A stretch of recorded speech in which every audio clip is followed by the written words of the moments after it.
Hello everyone. तो आप सभी कैसे हैं? सभी को हरे कृष्ण राधे राधे। तो देखिए कि जैसा आप सभी को पता है कि हम एनसीईआरटी को लेकर चल रहे थे और एनसीईआरटी में आपका क्लास 6 की एनसीईआरटी आपकी कंप्लीट हो गई थी।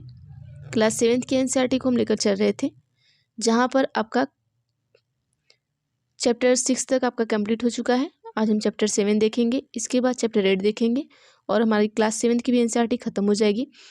फिर उसके बाद हम क्लास 8 की एनसीईआरटी को स्टार्ट करेंगे।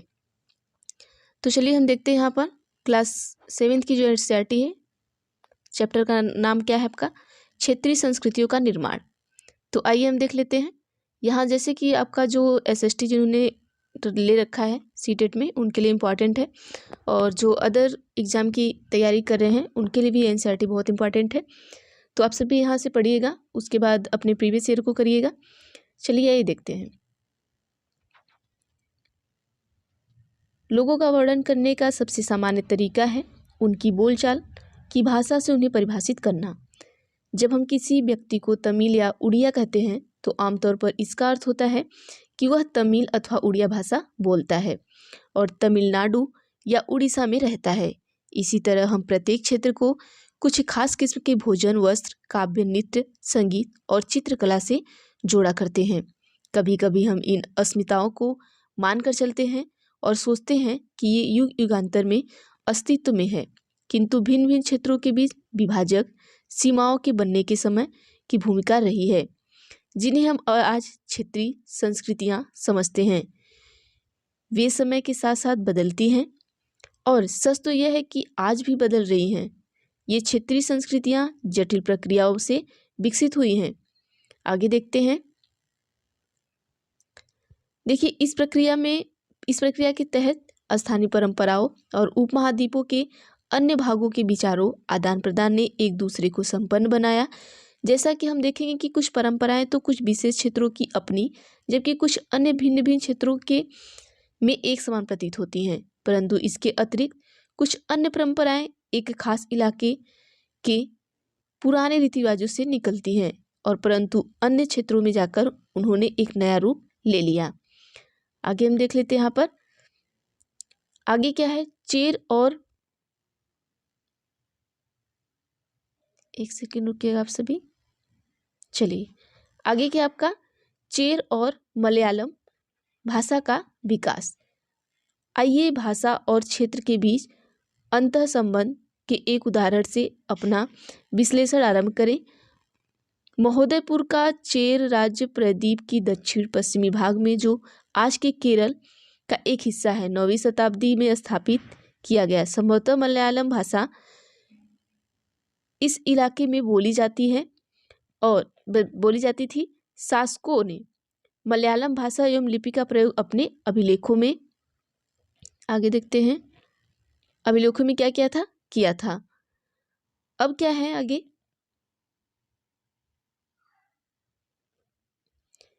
वस्तुतः इस भाषा का प्रयोग उपमहाद्वीप के सरकारी अभिलेखों में किसी क्षेत्रीय भाषा के प्रयोग के सबसे पहले उदाहरणों में से एक है। साथ साथ चेरो लोगों की संस्कृति और परंपराओं में भी बहुत कुछ ग्रहण किया। केरल का मंदिर रंगमंच, जिसकी परंपरा इस युग तक खोजी जा सकती है, संस्कृत के महाकाव्य पर आधारित था। मलयालम की पहली संस्कृतियाँ जो लगभग 12वीं शताब्दी में बताई जाती हैं।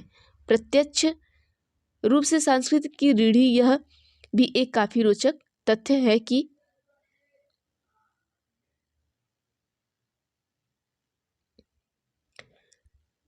देखिए साहित्यिक संस्कृतियाँ जो लगभग 12वीं शताब्दी की बताई जाती हैं, प्रत्यक्ष रूप से संस्कृत की रूढ़ि है, यह भी एक काफी रोचक तथ्य है कि 14वीं शताब्दी की एक ग्रंथ लीला तिलकम, जो व्याकरण तथा काव्यशास्त्र विषयक है, और मणिप्रवालम शैली में लिखा गया था। मणिप्रवालम का शाब्दिक अर्थ है हीरा और मूंगा, ठीक है, जो यहाँ दो भाषाओं संस्कृत और क्षेत्रीय भाषा के साथ साथ प्रयोग की ओर संकेत करता है। आगे देखते हैं। अब ये देखिए, ये देख लेते हैं कि मलयालम में रचित आरंभिक केरल का एक अभिलेख है, ये आपका यहाँ पर। आगे देख लेते हैं। शासक और धार्मिक परंपराएं, जगन्नाथी संप्रदाय, तो इसके बारे में हम पढ़ते हैं। देखिए बालभद्र, सुभद्रा और जगन्नाथ की लघु मूर्तियां तालपत्र की पांडुलिपि उड़ीसा, ये आपका जो चित्र 2 है इसमें है। हम देखते हैं, देखिए अन्य क्षेत्र में क्या जिसको हो क्या गया है। चलिए, अन्य क्षेत्र में क्षेत्रीय संस्कृतियां क्षेत्रीय धार्मिक परंपराओं से विकसित हुई थी। इस प्रक्रिया का सर्वोत्तम उदाहरण है पूरी उड़ीसा में जगन्नाथ का संप्रदाय। जगन्नाथ का शाब्दिक अर्थ है दुनिया का मालिक, जो विष्णु का पर्यायवाची है। आज तक जगन्नाथ की काष्ठ प्रतिमा स्थानीय जनजाति लोगों द्वारा बनाई जाती है, जिससे यह तात्पर्य निकलता है कि जगन्नाथ मूलतः एक स्थानीय देवता थे, जिन्हें आगे चलकर विष्णु का रूप मान लिया गया। 12वीं शताब्दी में गंगवंश की एक अत्यंत प्रतापी राजा अनंत वर्मन ने पुरी में पुरुषोत्तम जगन्नाथ के लिए एक मंदिर बनवाने का क्या किया, निश्चय किया। अब आगे देखते हैं, जब उन्होंने निश्चय किया तो क्या हुआ। उसके बाद 1230 में राजा अनंग भीम तृतीय ने अपने राज्य पुरुषोत्तम जगन्नाथ को अर्पित कर दिया और स्वयं को जगन्नाथ का प्रतिनियुक्त घोषित किया। ये क्षेत्रीय संस्कृति का निर्माण यहाँ पर देख सकते हैं, इस तरीके का है। अब आगे की कहानी क्या है जगन्नाथ की, कि जो जो इस मंदिर की को तीर्थ स्थल यानी तीर्थ यात्रा के केंद्र के रूप में महत्व प्राप्त होता गया। सामाजिक और राजनीतिक मामलों में भी इसकी सत्ता बढ़ती गई। जिन्होंने भी उड़ीसा को जीता, जैसे मुगल, मराठे और अंग्रेजी ईस्ट इंडिया कंपनी, सबने इस मंदिर पर अपना नियंत्रण स्थापित करने का प्रयत्न किया। और वे सब यह महसूस करते थे कि मंदिर पर नियंत्रण प्राप्त करने से स्थानीय जनता में उनका शासन स्वीकार हो जाएगा। तो देखिए, ये आपका जगन्नाथपुरी मंदिर है, यहाँ पर आप देख सकते हैं। ये कहाँ पर स्थित है, आपका उड़ीसा में है। ठीक, आगे देखते हैं राजपूत और शूरवीरता की परंपराएं क्या थी हमारी। तो यहाँ पर हम देख लेते हैं कि 19वीं शताब्दी में ब्रिटिश लोग उस क्षेत्र को, जहाँ आज का अधिकांश राजस्थान स्थित है, राजपूताना कहते थे। इससे यह समझा जा सकता है कि वह एक ऐसा प्रदेश था जहाँ केवल अथवा प्रमुख रूप से राजपूत ही रहा करते थे। लेकिन यह बात आंशिक रूप से सत्य है। ऐसे अनेक समूह थे और आज भी हैं जो उत्तरी और मध्यवर्ती भारत के अनेक क्षेत्रों में अपने आप को राजपूत कहते हैं। यह भी सच है कि राजस्थान के राजपूतों के अलावा अन्य लोग भी रहते हैं। तथापि अक्सर यह माना जाता है कि राजपूतों ने राजस्थान को एक विशिष्ट संस्कृति प्रदान की। आगे देखते हैं, आगे है कि ये संस्कृतियां, परंपराएं वहाँ के शासकों के आदर्शों और अभिलाषाओं के साथ साथ घनिष्ठता से जुड़ी हुई थी। लगभग 8वीं शताब्दी से आज के राजस्थान के अधिकांश भाग पर विभिन्न परिवारों के राजपूत राजाओं का शासन रहा। और पृथ्वीराज अध्याय 2 में आपने देखा था, एक ऐसा ही शासक था। ये शासक ऐसे शूरवीरों के आदर्शों को अपने हृदय में, आगे देखते हैं, ये देखिए जो चित्र है, ये बीकानेर के राजकुमार राज सिंह है, देख सकते हैं आप सभी।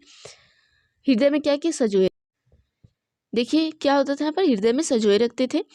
फिर उसके बाद क्या हुआ कि जिन्होंने रण क्षेत्र में बहादुरी से लड़ते हुए अक्सर मृत्यु का वरण किया मगर पीठ नहीं दिखाई। राजपूत शूरवीरों की कहानियाँ काव्य एवं गीतों में सुरक्षित हैं।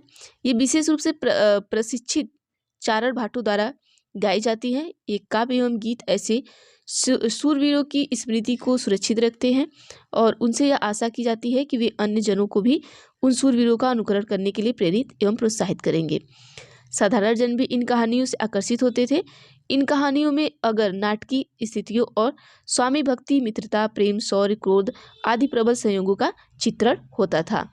आगे देखते हैं, क्या स्त्रियों को भी, एक सेकंड रुकिए, मैं इस साइड कर दूं, थोड़ा कंफ्यूजन क्रिएट कर रहा है ये। चलिए, क्या स्त्रियों को भी इन कहानियों में स्थान प्राप्त था।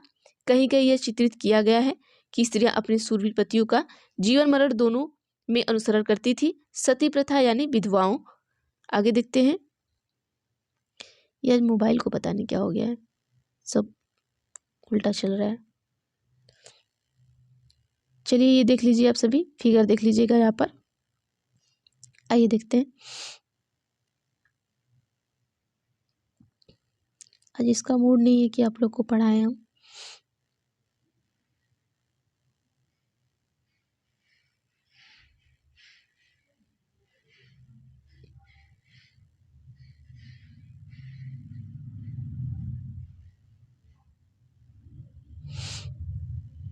चलिए,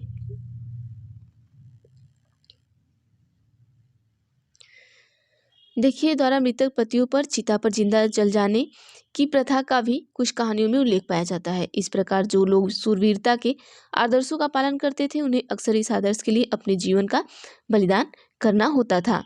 आगे देखते हैं, क्षेत्रीय सीमांतों से परे। ठीक है, जो क्षेत्रीय सीमांत है उससे परे कथक नृत्य की कहानी। यदि शूरवीरता की परंपराएं भिन्न भिन्न क्षेत्रों में भिन्न भिन्न रूपों में मिल सकती हैं, तो नृत्य के विषय में भी यह सच है। आइए नृत्य के एक रूप में कथक के इतिहास को देखें। देखिए, यहाँ पर आप अपने प्रीवियस ईयर को लगाते रहेंगे और मैं जितने चैप्टर पढ़ाती रहूँगी उसको दोहराते रहेंगे, तो ये आपको बहुत हेल्प करेगा प्रीवियस ईयर लगाने में।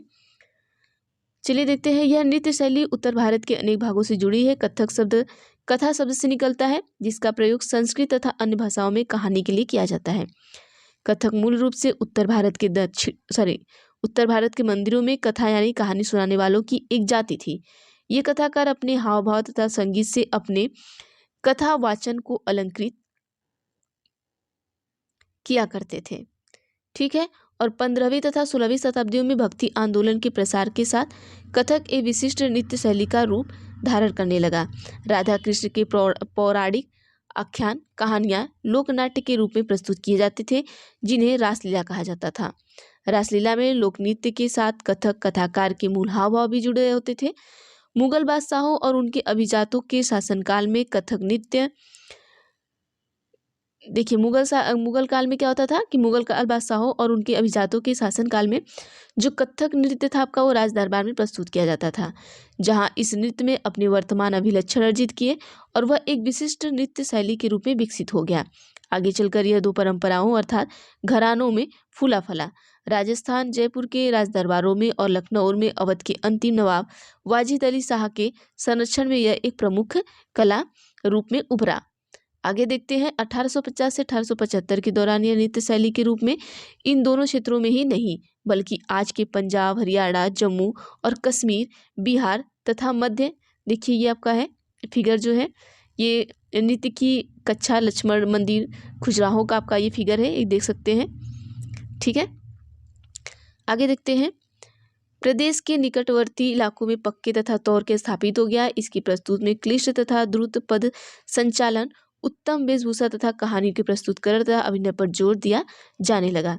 अनेक संस्कृति गतिविधियों की तरह कथक को भी 19वीं तथा 20वीं शताब्दियों में अधिकांश ब्रिटिश प्रशासकों ने नापसंद किया।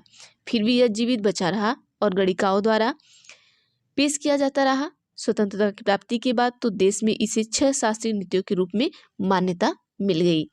देखिए, अंग्रेजों को पसंद नहीं था, लेकिन फिर भी ये अपना प्रस्तुत किया जाता रहा, तो बाद में इन्हें मान्यता भी मिल गई। फिर शास्त्रीय नृत्य क्या है, हम इसको जान लेते हैं इसके बारे में। देखिए, किस कला रूप में शास्त्रीय माना जाए, इस प्रश्न का उत्तर देना अक्सर बहुत कठिन होता है।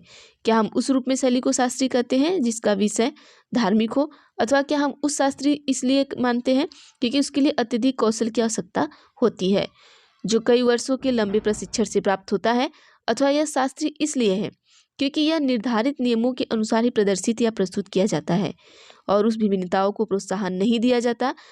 ये ऐसे प्रश्न हैं जिन पर हमें विचार करने की आवश्यकता है। आगे देखते हैं, देखिए फिगर भी आपका शास्त्रीय नृत्य का है। ठीक है, और जिन पर हम विचार करने की आवश्यकता है, यह भी स्मरणीय है कि बहुत से ऐसे नृत्य रूपों में जिन्हें लोक नृत्य की श्रेणी में रखा गया, वे विशिष्टताएं पाई जाती हैं जिन्हें शास्त्रीय रूपों का विशिष्ट लक्षण बताया जाता है। यद्यपि शास्त्रीय विशेषण का प्रयोग उन कला रूपों की श्रेष्ठता का सूचक हो सकता है, फिर भी यह हमेशा शब्दतः सही नहीं होता। अन्य नृत्य रूप में उन्हें समय शास्त्रीय माना जाता है। निम्नलिखित यहाँ पर हम देख सकते हैं, जैसे आपका क्या क्या है, तो इसमें भारतनाट्यम है आपका तमिलनाडु का है, ये पूछ सकता है आपको। कथाकली केरल का है। ठीक है, ओडिसी उड़ीसा का है, कुचिपुड़ी आंध्र प्रदेश का है, मणिपुरी मणिपुर का है। आगे देखते हैं, देखिए संरक्षकों के लिए चित्रकला लघु चित्रों की परंपरा। देखिए, एक अन्य परंपरा जो कई रीतियों से विकसित हुई वह थी लघु चित्रों की परंपरा। लघु चित्र, जैसा कि उसके नाम से पता चलता है कि छोटे आकार के चित्र होते हैं। उन्हें आमतौर पर जल रंगों से कपड़े या कागज पर चित्रित किया जाता है। प्राचीनतम लघु चित्र तालपत्रों अथवा लकड़ी की तख्तियों पर चित्रित किए गए थे। इनमें से सर्वाधिक सुंदर चित्र जो पश्चिम भारत में पाए गए, जैन ग्रंथों के सचित्र बनाने के लिए प्रयोग किए गए। और यहाँ पर क्या होता है कि ग्रंथों के सचित्र बनाने के लिए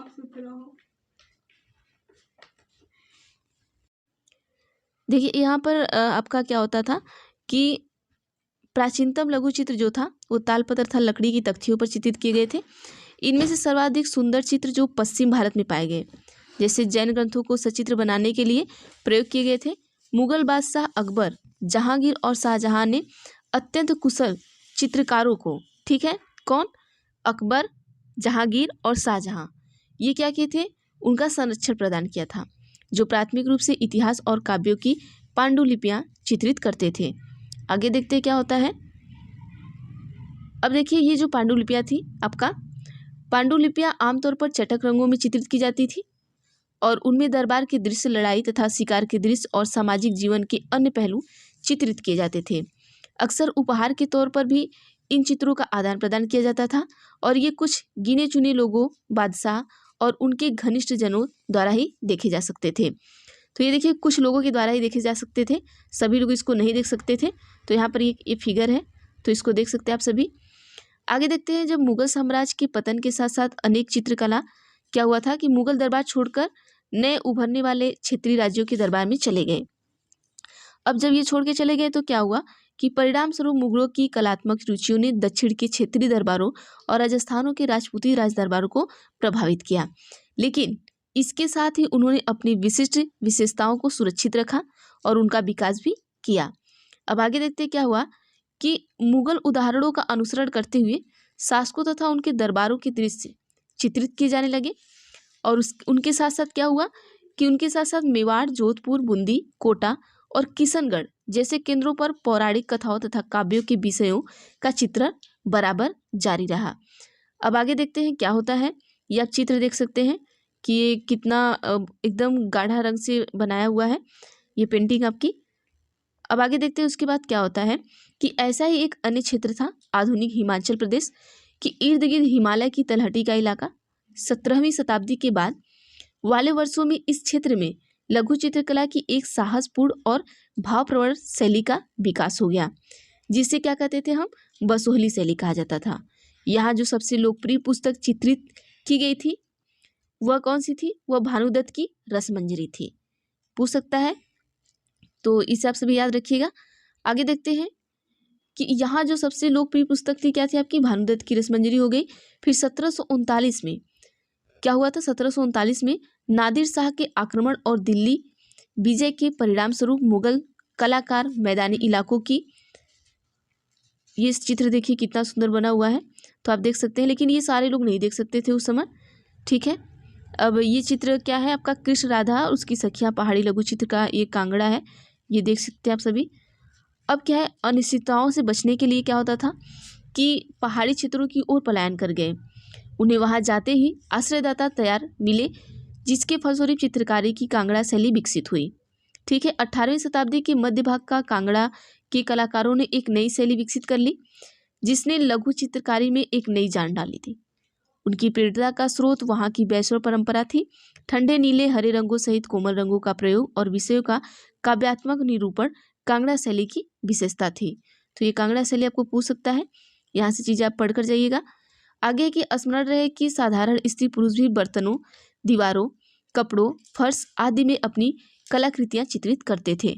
देखिए उस समय क्या था, जो स्त्री और पुरुष थे वो अपने कपड़ों पर, फर्श पर, दीवारों पर भी वो कलाकृतियाँ अपना चित्रित करते थे।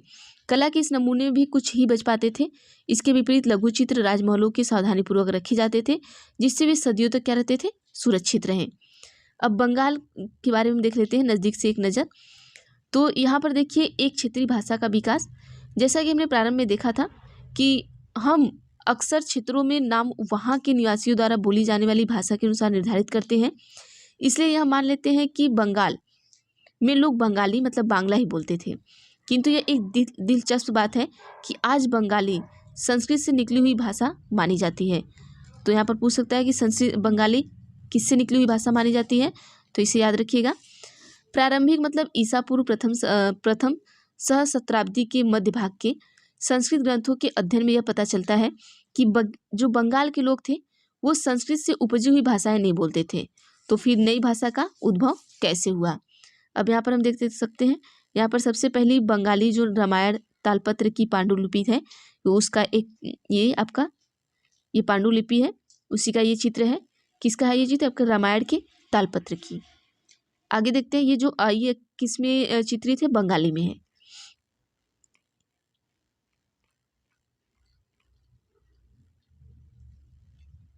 चलिए, आपका 2-3 पेज और है, फटाफट से हो जाएगा।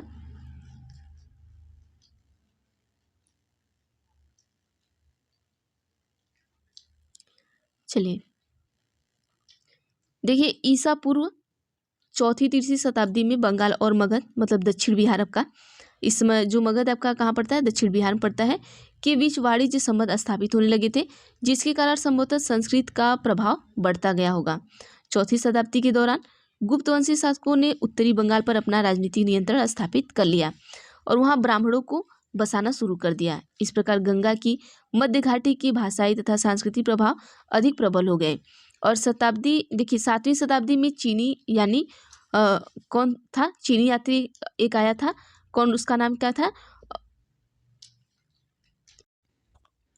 देखिए, जो चीन का आपका जो यात्री था उसका जो नाम था वो क्या था? वेन सॉन्ग था। और जो वेन सांग था वे 7वीं शताब्दी में चीनी यात्री यह पाया कि बंगाल में सर्वत्र संस्कृत में संबंधित भाषाओं का प्रयोग हो रहा था। अब आगे क्या है कि 8वीं शताब्दी में, देखिए अब 8वीं शताब्दी में चलते हैं, 7वीं खत्म हुआ। 8वीं शताब्दी से 5 शासकों के अंतर्गत एक क्षेत्रीय राज्य का उद्भव हो गया। आपने ये अध्याय 2 में पढ़ा है कि 14वीं से 16वीं शताब्दी के बीच बंगाल पर सुल्तानों का क्या रहा? शासन रहा, जो दिल्ली में स्थित शासकों से स्वतंत्र थे। ये हमने अध्याय 3 में आपको पढ़ा दिया है। और 1586 में जब अकबर ने इस प्रदेश मतलब बंगाल को जीत लिया तो उसे सूबा माना जाने लगा। उस समय प्रशासन की भाषा तो फारसी थी, लेकिन जो बंगाली एक क्षेत्रीय भाषा के रूप में विकसित हो रही थी। वस्तुतः 15वीं शताब्दी तक आते आते उपभाषाओं तथा बोलियों का बंगाली समूह एक समान साहित्यिक भाषा द्वारा एकबद्ध हो गया। यह साहित्यिक भाषा उस क्षेत्र के पश्चिमी भाग की बोलचाल की भाषा थी, जिसे अब पश्चिमी बंगाल कहा जाता है। यद्यपि बंगाली का उद्भव संस्कृत से ही हुआ है, पर यह अपने क्रम विकास की अनेक अवस्थाओं से गुजरी है। इसके अलावा गैर संस्कृत शब्दों का एक विशाल शब्द भंडार जो जनजाति भाषाओं, जैसे आपका क्या हुआ, एक सेकेंड, बोलचाल की भाषा थी, जिसे अब पश्चिमी बंगाल कहा जाता है। यद्यपि बंगाली का उद्भव संस्कृत से ही हुआ, पर क्रम विकास में अवस्थाओं से गुजरी। और इसके अलावा गैर संस्कृत शब्दों का विशाल भंडार जो जनजाति भाषाओं, फारसी और यूरोपीय भाषाओं सहित अनेक स्रोतों से प्राप्त हुआ, आधुनिक बंगाली का एक हिस्सा बन गया। बंगाली के प्रारंभिक साहित्य को 2 श्रेणियों में बांटा जा सकता है। एक श्रेणी संस्कृत की रीढ़ी और दूसरी उसकी स्वतंत्र। पहली श्रेणी में संस्कृत महाकाव्य के अनुवाद, मंगल काव्य, शाब्दिक अर्थों में शुभ यानी मांगलिक काव्य जो स्थानीय देवी देवताओं से संबंधित है, और भक्ति साहित्य जैसे गौड़ी वैष्णव आंदोलन के नेता श्री चैतन्य देव की जीवनियाँ अध्याय 6 में आपका आदि शामिल है। अध्याय 6 में आपने पढ़ा होगा। आगे देखते हैं कि दूसरी श्रेणी में क्या था? आपका नाथ साहित्य शामिल है, जैसे मैनामती गोपीचंद्र के गीत, धर्म ठाकुर की पूजा से संबंधित कहानियाँ, परी कथाएं, लोक कथाएं और गाथा गीत। ठीक, आगे चलिए देखते हैं। अब ये देखिए है क्या आखिर गोपीचंद और धर्म ठाकुर, मतलब मैनामती, गोपीचंद और धर्म ठाकुर। देखिए, नाथ लोग सन्यासी होते थे जो तरह तरह के यौगिक क्रियाएं करते थे। यह गीत विशेष जो अक्सर अभिनीति किया जाता है, यह बताता है कि रानी मैनामती ने अपने पुत्र गोपीचंद्र को अनेक बाधाओं के समक्ष संन्यास का मार्ग अपनाने को किस प्रकार प्रोत्साहित किया था। धर्म ठाकुर एक क्षेत्रीय लोकप्रिय देव हैं जिनकी पूजा अक्सर एक पत्थर या काठ की मूर्ति के रूप में की जाती है। आगे देखते हैं। पहली श्रेणी के ग्रंथों का काल निर्णय करना अपेक्षाकृत सरल है, क्योंकि अनेक पांडुलिपियां पाई गई हैं जिनमें यह इंगित किया गया है कि उनकी रचना 15वीं शताब्दी के उत्तरार्ध और 18वीं शताब्दी के मध्य भाग के बीच की गई थी।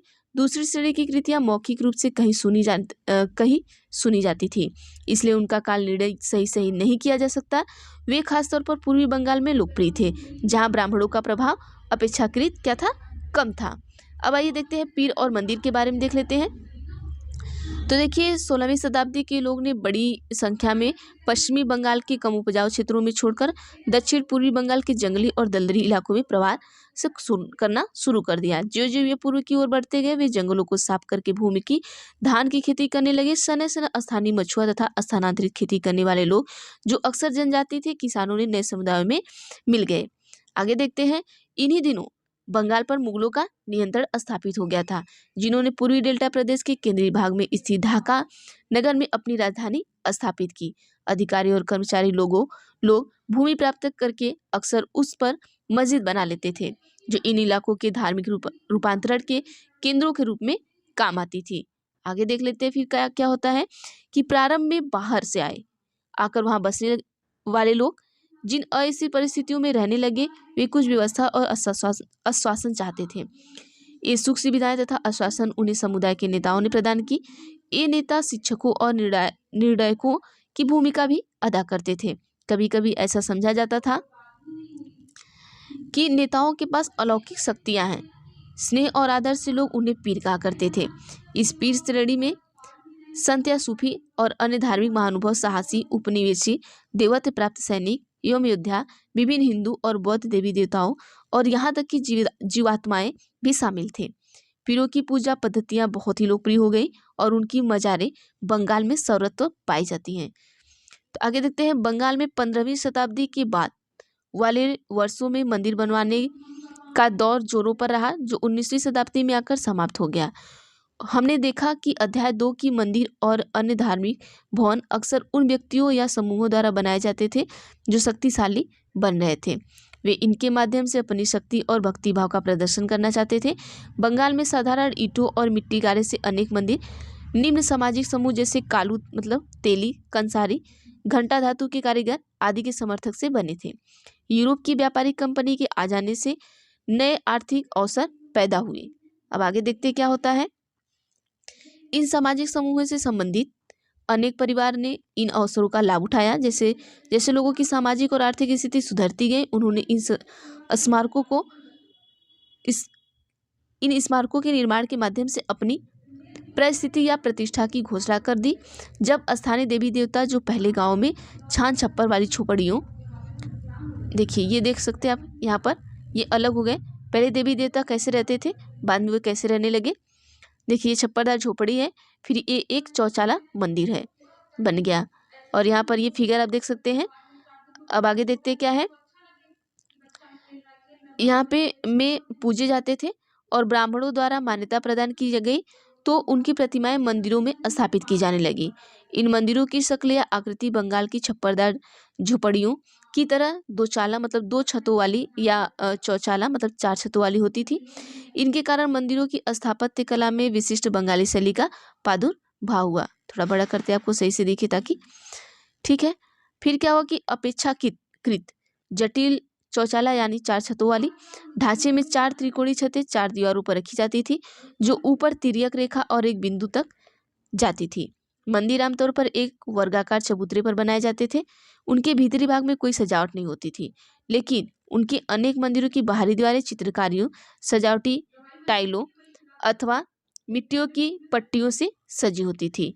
ठीक, आगे देख लेते हैं कि कुछ मंदिरों पर, विशेष रूप से पश्चिम बंगाल के बांकुरा जिले में विष्णुपुर के मंदिरों में ऐसी सजावट अत्यंत क्या थी, उत्कृष्ट कोटि तक पहुंच चुकी थी। आगे क्या होता है फिर, अब हम देखते हैं कि मछली भोजन के रूप में। देखिए परंपरागत भोजन संबंधी आदतें आमतौर पर स्थानीय रूप से उपलब्ध खाद्य पदार्थों पर निर्भर करती हैं। बंगाल एक नदी मैदान है जहां मछली और धान की उपज बहुतायत से होती है। आप सभी को पता है कि बंगाल के लोग मछली और चावल बहुत ज़्यादा खाते हैं, तो उसी के बारे में ये बता रहा है कि इसलिए यह स्वाभाविक है कि इन दोनों वस्तुओं को गरीब बंगालियों की भोजन सूची में भी प्रमुख स्थान प्राप्त है। मछली पकड़ना वहाँ का प्रमुख धंधा रहा और बंगाली साहित्य में मछली का स्थान पर उल्लेख मिलता है। इससे ज़्यादा और क्या होगा कि मंदिरों और बौद्ध विहारों की दीवारों पर जो मिट्टी की पट्टियाँ लगी हैं उनमें भी मछलियों को साफ करते हुए और टोकरियों में भरकर बाजार ले जाते हुए दर्शाया गया है। आप देख सकते हैं यहाँ पर कि मछली को साफ करके टोकरी में भर के बाजार में ले जाते हुए इस फिगर पे भी दर्शाया गया है। अब आगे क्या है कि ब्राह्मणों को सामिज भोजन करने की अनुमति नहीं थी। ब्राह्मण को सामिज भोजन करने की अनुमति नहीं थी, लेकिन स्थानीय आहार में मछली की लोकप्रियता को देखते हुए ब्राह्मण धर्म के विशेषज्ञों में बंगाली ब्राह्मणों के लिए इस निषेध में ढील दे दी। मतलब कि उन्हें मांस मछली खाना नहीं था, लेकिन अब बंगाल का वही चीज़ हो गया था, तो अब खाएंगे क्या वो, इसे उसमें क्या कर दी गई, ढील दे दी गई। और बृहद धर्म पुराण, जो बंगाल के रचित 13वीं शताब्दी का संस्कृत है, ने स्थानीय ब्राह्मणों को कुछ खास किस्मों की मछली खाने की अनुमति दी थी। वे सारी मछलियां नहीं खा सकते थे, उनका फिक्स था कि वो किस किस्म की मछली खाएंगे। तो देखिए, घरेलू उपयोग के लिए मछली तैयार करते हुए विशाल लक्ष्मी मंदिर में पक्की मिट्टी का एक फलक, ये कहाँ का, आरामबाग का। तो यहाँ पर देख सकते हैं ये फिगर आप सभी। तो ये चैप्टर आपका खत्म होता है, बाकी हम देखते हैं अगली वीडियो में।